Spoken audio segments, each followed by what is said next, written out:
Yo, what's up guys? Welcome back dito po sa Denriga, Doy TV Sports. Wala natin pag-usapan guys. Ay ito po, misinformation about kay Junmar Fajardo. Okay? Ano yan? Stay tuned. At ito pa, yung ating analysis plus prediction sa bakbakang Barangay Ginebra at San Miguel at mga pa-shoutout. Bago po yan, salamat po sa mga subscribers sa channel na ito. At welcome po sa mga bagong subscribers. Ganun din po sa Facebook. Okay, so yun na nga po, no? Sinasabi ko kanina, misinformation. Bakit? May mga makakapal po muka, no, na mga page sa Facebook at dyan naman po sa YouTube, no, na nagpapakalat na si Junmar daw po hindi lalaro. So, yan po misinformation dahil wala naman pong balita kung ano yung resulta ng MRI. No, malalaman po natin yan mamaya na sa game. Okay? So, sabi ko nga po sa mga nakarang mga vlogs, yung ganyan situation, parang nire-reveal na lang po during the game time. Bakit? Para hindi po maging disadvantage or advantage sa bawat kupunan. Okay? So, let's respect that at we hope Junmar will come back, no? Para po may magandang laban tayong makita. Okay? So, kulang ang San Miguel pag wala si Junmar. Kaya, I hope he's back, no? At I hope ganun din kay Scotty, no? Okay. So, dito na tayo sa analysis. Okay, analysis po tayo. May sinabi ko sa inyo sa nakaraang content na nakita ko, napansin ko. No? Nung pinag-usapan po natin paano tinalo ng Ginebra San Miguel, no? Puro po sila 3-point shot. Kahit po lamang na sila, tirahan pa rin ng tirahan ng 3-point shot. Para po silang yung Magnolia. Kahit sila nga lamang, parang sila pa yung umahabol. So yun po yung napansin ko. At yun po ang kanilang weaknesses. Bakit? Kung sila po yung lumamang sa ng 18, no, sa unang round, no, per second quarter, ano po bang dahilan? Dahil po sa 3-point shots. Kapag yun pong mga points na yun, na-check na ni Coach Tim Cone, nabantayan po ang mga unknown shooter, or well-known shooter rather. Saan pa kukuha na score ng San Miguel? They know that they can't leave spaces. Kay Jericho Cruz, no, titira-titira yan. Kila Kahilig, no, lalo naman kay CJ Perez. So I'm sure nasukat na ng gusto, no, napagplanuhan na po. So kung ganun po naka-adjust ang Ginebra, no, nung third quarter at going to fourth quarter, lalo naman po nakapagpahinga na sila at nakanood na po ng video. At yun po yung kahinaang sinasabi ko. Ngayon, very interesting guys. Saan kukuha ang San Miguel ng score? No. Well, they have definitely a advantage inside. They have Junmar Fajardo na wala pong Ginebra, no. Very reliable po, no, ang inside presence ni Junmar. Hindi man yan umiscore. O mga nagsasabi po, hindi raw po naramdaman ng presensya ni Junmar. Anong klase yung mga nag-a-analyze? Yan 18 rebounds, hindi nyo maramdaman. Yung early foul trouble po ni Aguilar, hindi nyo naramdaman. Anong mga kabalbalan yan? Hindi lang umiscore yung tao. Hindi nyo na naramdaman ng presensya. Nando ng presensya. Diba? Kaya nga lalakas ng loob magtirahan sa labas ng mga shooters po nila. Di po ba? So yan po ang sinasabi ko. No? So yun, ang ating na-analyze yan. Okay? So hindi ako naniniwala na si Junmar lang ang may kakayanan yan. May Motaw-Tua po. At yung isa pa, so yung Kalma, it's just a matter of how you will going to use this guy, di po ba? Malaki tsaka mahasel, di po ba? So yun lang yun. So I don't believe 3-point shot is the only play of San Miguel. Pero kung lalaruin po nila, ang nilaro nila sa game 1, alam na this, no? Ang prediction ko, mananalo dito ang Barangay Ginebra. Okay? Kasi, imagine guys, Stephen Hall didn't score. First, second, third, Abarientos only 2 points. So, paano yun? But he still find ways, no? Para makapag-contribute. So, ganun po yung rookie veteran, no? At future rookie of the year. Okay? So, yan po ang ating prediction dito. Okay? So, kapanapanapik po paano mag-a-adjust sa San Miguel. Sa ginawa pong, dinarabaho po ng gusto ng Ginebra eh. Kaya ang iba, sinasabi si Aguilar daw po, yung Raymond Aguilar. No, na talagang pinagandaan ng finals, no, naka-dreadlocks. Magic bunot, mali kayo dyan. Naka-design ang play. Anong magic bunot kayo dyan? No? Kahit sino yan. Kaya nga magtataka kayo dito sa NLEX, no? Si ano lang kilala ko dyan eh. Yung TNT. Yung mga bench player nila lang dyan. Kumpara sa Ginebra. Umi-score. Diba? Kasi nga nasa sistema yan. Okay? Yung Kabuntin, di po ba? Si Glenn Kabuntin. O dito ka, tira ka, ganun. Naka-design lahat yan. Kaya yung nagsasabi na magic bunot. Ginagawa yung katatawanan. Pero then again, lagi ko sinasabi dito, no, sa mga fans ng Ginebra, Raymond Aguilar, hindi po dapat yan tinitreat as as clown sa court, no, na crowd favorite. Hindi po, no, naka-design ng play. Kaya nakotigil nyo yung mga kabalbalang mga analysis nyo na yan.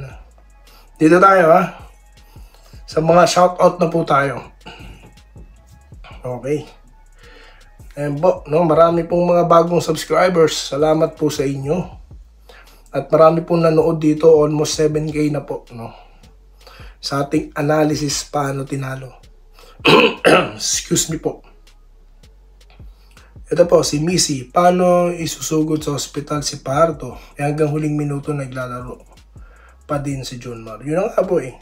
The moment na ika-ika na, no, dapat hindi na inano yan eh. Pero let's hope he's okay.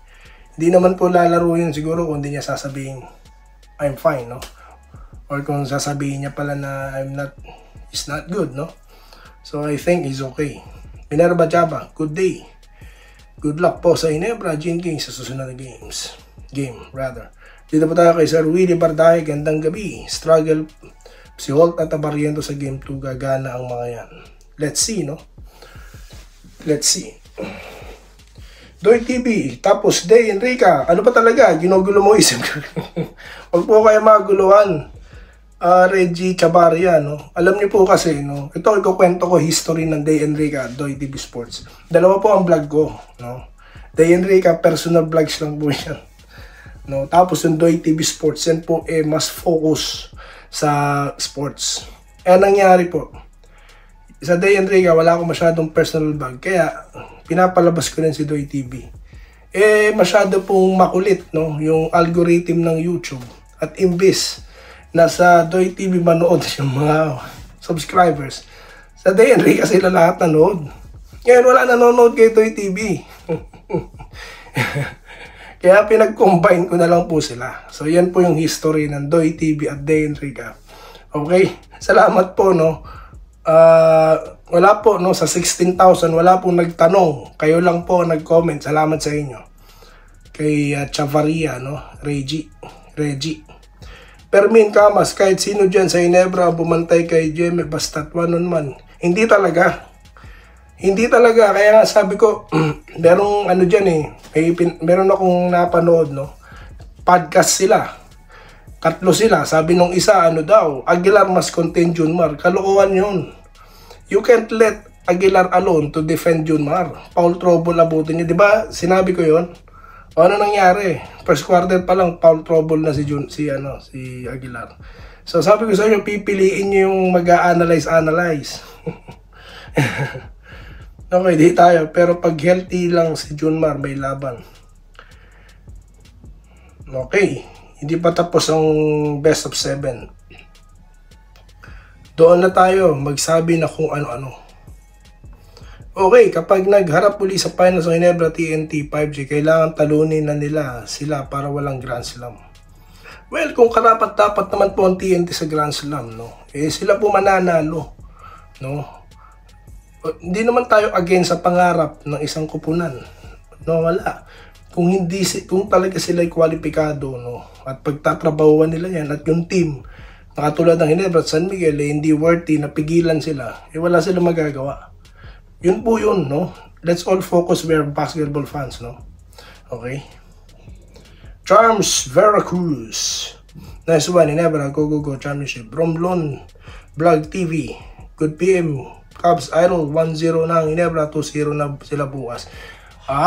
Fearless prediction, ha? First quarter natambakan ni Ginebra, kaya nainis ako, pinatay ko TV namin. Kasi nainis ako, alam ko talo talaga yung Ginebra. Pero nung chinek sa YouTube, natuwa ako kasi panalo pala. Actually, kailangan ko panoorin, no, yung laro. Kasi kailangan ko magbigay ng analysis. Kaya di ko po magagawa yung ginawa nyo, ma'am. Present Idol, isipin nyo na lang NSD, ha. Renante Sioson, kay Ma'am Irene, kay Sir Joseph Pineda, kay Sir Ray Ningascat, Attorney Willie. Shoutout po sa inyo lahat, no? Kay Sir Ramil Gonzaga, Robert De Guzman, no? Lakas ng Kings, depensa ang magpanalo sa laro nila. Yun naman ang sinasabi ko, di ba? Depensa lang po talaga. Di ba sabi ko nga, Ginebra will be a defensive team here, while San Miguel will be the offensive. Ngayon, kung sino po sa dalawa, no, ang magbibigay ng magandang execution, yung sila po mananalo. Kung ginawa po sana ng San Miguel, a combination of 3-point shots, at nag-slow down na sila, at nag-set up sila talaga ng stroke. Kaya, nandiyan si CJ Perez eh. Di ba? Kaya sabi ko sa inyo, idol ko yung Perez. Pajardo. Not to resort to just 3-point shots. May kasabihan nga po eh. Those who live in 3-point shot will die in 3-point shot. Di ba parang ganun? Correct me if I'm wrong. May mga team na ganyan. Dallas Mavericks dati, di po ba? So, yung Golden State naman kasi, syempre, na-shock nila yung liga noon. Di po ba? Pero simula noon, na-check na sila, nahirapan na sila, kaya kinuha na nila si Durant. Okay. Tapos, nag-champion sila. Yung natalo nila yung Boston, kasi nga, gumanda yung laro ni Wiggins, di po ba? So, yun eh. Yan yun. Tsaka, Steph Curry. Who will guard this guy? So, yun po guys, ang ating, prediction dito, no? Ating content at mga pa-shoutout. Promise po, babalik po ako para sa mga pa-shoutout. Pandami po, hindi ko po mabasa lahat. So yun lamang guys, at muli maraming salamat po sa inyo lahat at magkita-kita tayo sa susunod na video content dito lamang sa Den Ricardo TV Sports. Muli, maraming salamat po sa inyong panonood. Salamat po sa panonood. Subscribe na para sa mga susunod na basketball at boxing videos.